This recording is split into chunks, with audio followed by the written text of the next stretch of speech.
Hello, it's Lakeisha.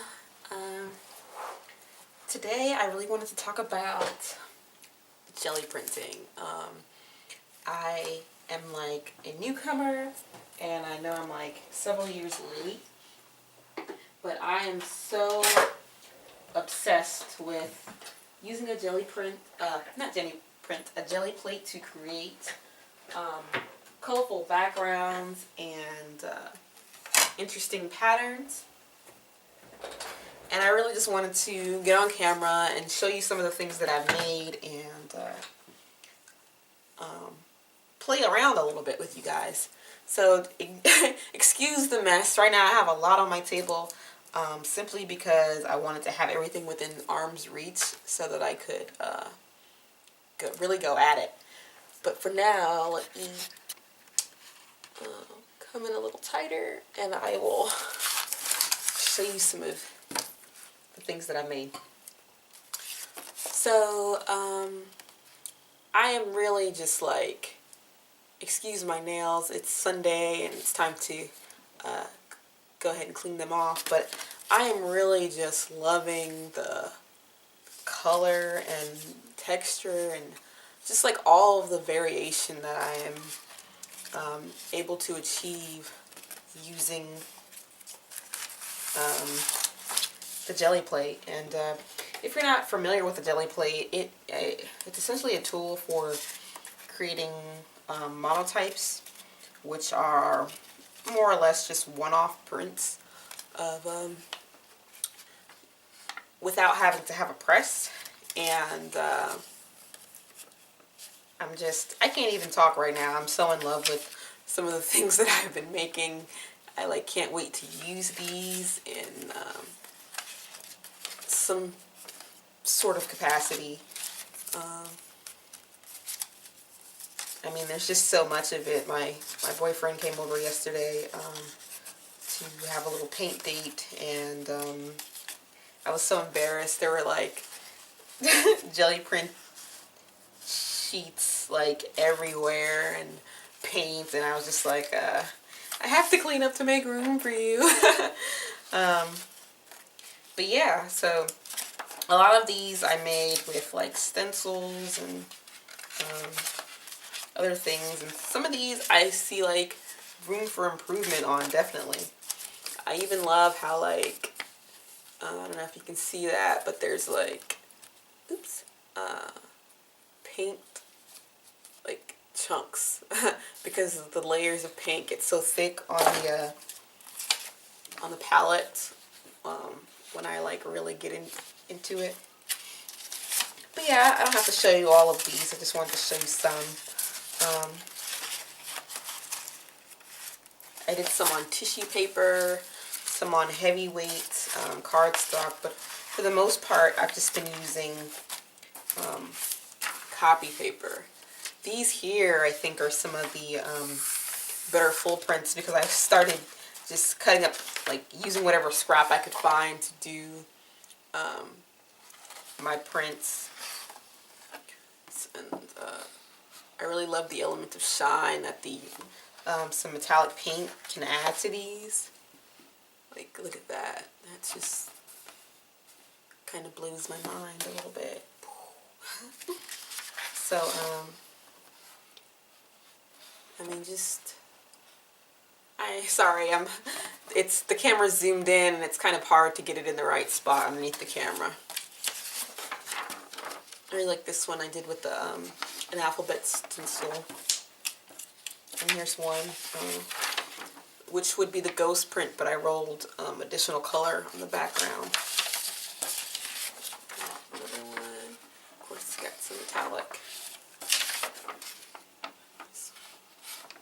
If you follow me on Instagram, you've probably already seen some of these because last week Monday I was just like, I need to dedicate a day to monoprinting because I'm so in love with it. So it's Monoprint Monday, and I probably will upload this video on a Monday, so just to continue that theme. But I actually have two separate things that I'm using to do mono type prints with, and And the first one that I got was actually Fran's Creative Palette from Stampendous. So when you open your package, you get it, and it comes with this plastic film, which I'm not sure why it's sticking so much right now, but so this is the Creative Palette, and as you can see, it's fairly thin and flimsy, and this really stinks. Like, that was one of the first things I noticed about it. I didn't really have any thoughts about it being thin. I thought that's just the thickness that it was supposed to be. But the smell was just horrible, and I was like, well, I'll put up with it because I really want to, you know, do some printing and experiment with it. But I came across, I think, the Gelli Arts YouTube channel, and I saw what they were doing with their plates, and I tried to do it with this Creative Palette, and it simply just didn't work. And so curiosity got the best of me, and I went out and bought a Gelli Arts gel printing plate. And I just got a 6x6 since I thought, you know, well, I already have this 8x10 Creative Palette, and, you know, if they work the same way, I don't want to have, you know, two of the same sizes. So, of course, it comes in this clamshell packaging, and this is a Gelli plate, and as you can see, it's just a clear piece of, I don't know. It's really weird. It's got tons of give. It's got some paint left on it from when I was going at it yesterday, but for the most part, this is still clear, and I've used it way more times than the Creative Palette, and the Creative Palette is just friggin' disgusting right about now because it stains so easily from the paint that I applied to it. But so one of the things that I purchased to sort of make printing easier for me was this piece of glass. I also have a piece of plexi somewhere, so that I could just simply drop it on here and have an easier time getting my block onto paper for when I'm printing. And there were lines on here, but I guess I need to go ahead and etch them in because they came up from me handling the glass. But the lines are there essentially to give me a better sense for where my paper would fall when I printed it. And the great thing about having it on this glass is that, one, I can just pick it up and sort of like use it as a stamp, and then the other is that if I'm impatient, I can flip it over and see what I'm printing before it gets printed. And I think that's totally worth it because I am a slightly impatient person when it comes to crafting. I like to see I want to know what's going on. So yeah, I'm just going to go ahead and get started.